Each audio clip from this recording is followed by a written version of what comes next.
So let's bring James back in. All right, James. I enjoyed that. That was fun. Yes.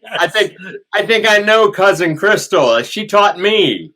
She taught me like electrician. Yeah, I can't say it well. She's given some great actressing lessons in Beaver Pond, so that she's good at that. Yes. All right, James. So how did you decide to make a documentary about Eat More Kale? Well, we had just finished the bus in New York City, and we had this great run. And at the time, Chick-fil-A,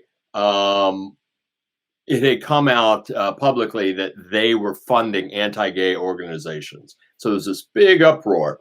And on top of that, in Vermont, we understood that there was a public drama dealing with the Eat More Kale T-shirt and the logo that we see, the sticker that we see all over the state.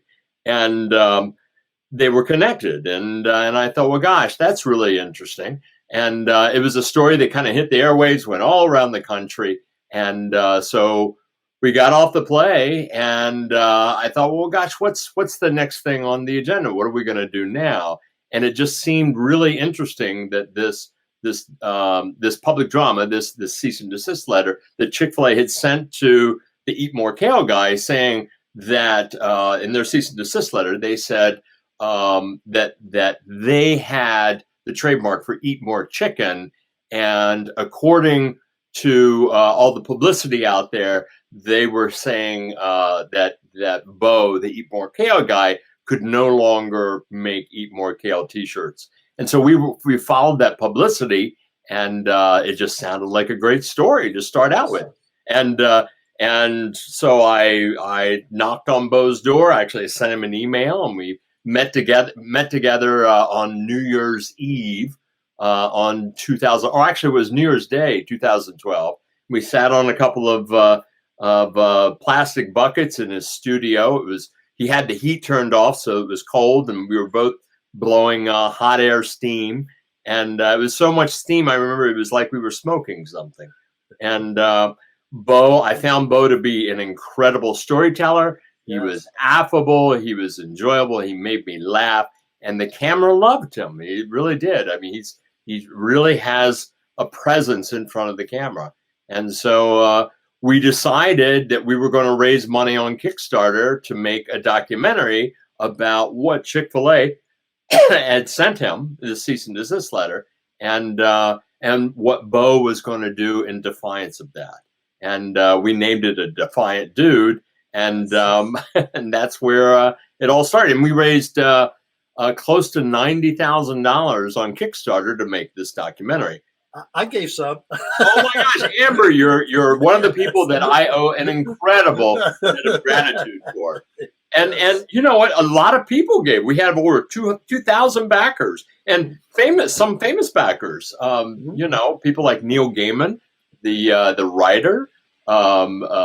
Other people, Jackson Brown, the Zevon family, you know, I mean, we had some really incredible people, and Amber LeMay, you know. That's right. Yes. Right at the top of the list there. So, and there was a picture of Bob wearing the Eat More Kale shirt on Bourbon Street. Absolutely. I've got it right there. I was trying to find it today, and I couldn't find it. Yeah. I've got it. If you ever want it, I've got it. So okay, great. But so we started. Great story. You know, big corporations coming after the small guy. Vermont, kale. Absolutely. It had everything, and you were going for it. You know, going for the little guy, and then all of a sudden, something happened. What happened? Well, the story. Let's just say that the story was a lot more complicated than what was being portrayed in the media. And being portrayed on social media. And it was a complicated issue. First of all, trademarks are crazy complicated. It's insane.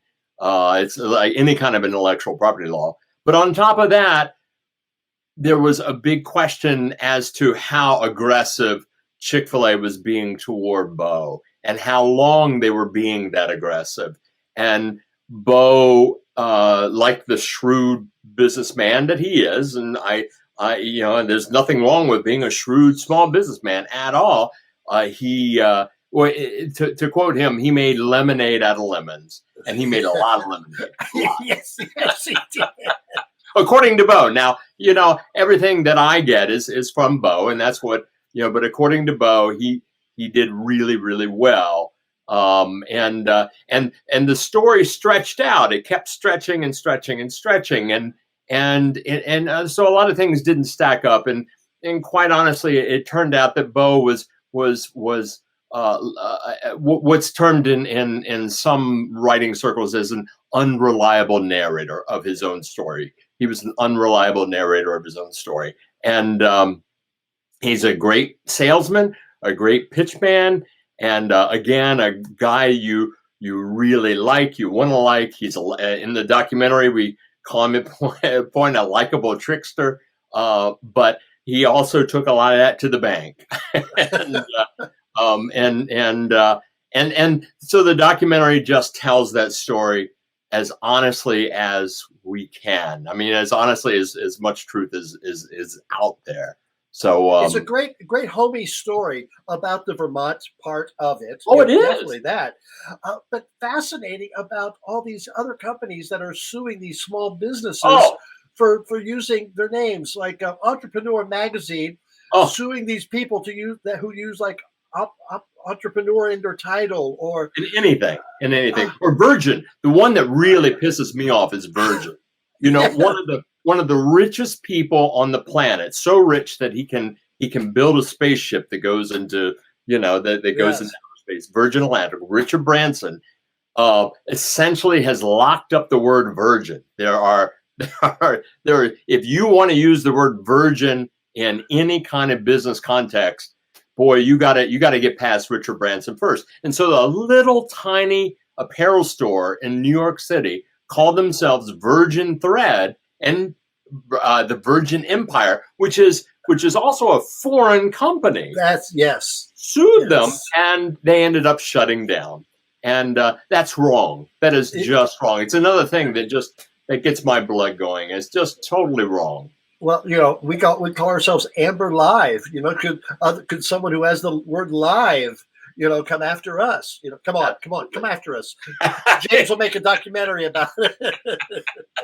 Yeah, I mean, if people are locking up the English language, and that's a potentially scary thing. Now there are two things that I'm a political animal. I like to delve into politics. There were two things where many times Senator Patrick Leahy said, "This is wrong. This is wrong. This is wrong," and he proposed a bill. Well, the bill didn't pass, and then due to your reporting or your documentary reporting, all of a sudden you realize that he got $70,000 in contribution. $700,000 campaign contributions from the trademark people. Yeah. Who had never gotten any money before. And all of a sudden it just disappeared. Because Vermont was playing a huge role in the trademark bullying issue. And the trademark industry, in my opinion, this is my personal opinion, did a lot to suppress that issue out in the public. And Senator Leahy was leading that charge. It wasn't just the Eat More Kale guy. It was also the Vermonster story. Yes. A small brewery up in Morrisville, Matt Nadeau and his wife, Nadine, started a brewery, Rock Brewery. They made a beer called Monster, and then they got sued by back up. They didn't get sued. They got sent a cease and desist letter by Monster, the folks that make Monster energy drinks. So those three issues, the Eat More Kale issue and the Vermonster issue and Senator Leahy's legislation to study the issue of trademark bullying, really put Vermont on the map with regard to this issue. And a lot of people were gunning for Vermont. Your documentary debuted last week here in Burlington. What's the future? Where can people see it? Well, we'll see. It debuted at Main Street Landing. Yes. We had a great crowd. Bo came, and we had a Q&A afterwards. which I'm really grateful that he came and did that Q&A. And so, so we'll see. We've got a couple of potential interested parties in terms of exhibition. You saw the film; it's long. Yes. Yes.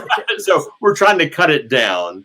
It's I think 2 hours and 14 minutes, and the goal is to get it down to about 90 minutes. And so I still need to be working on it, and then hopefully it'll run on PBS or Netflix or someplace like that. So we'll see.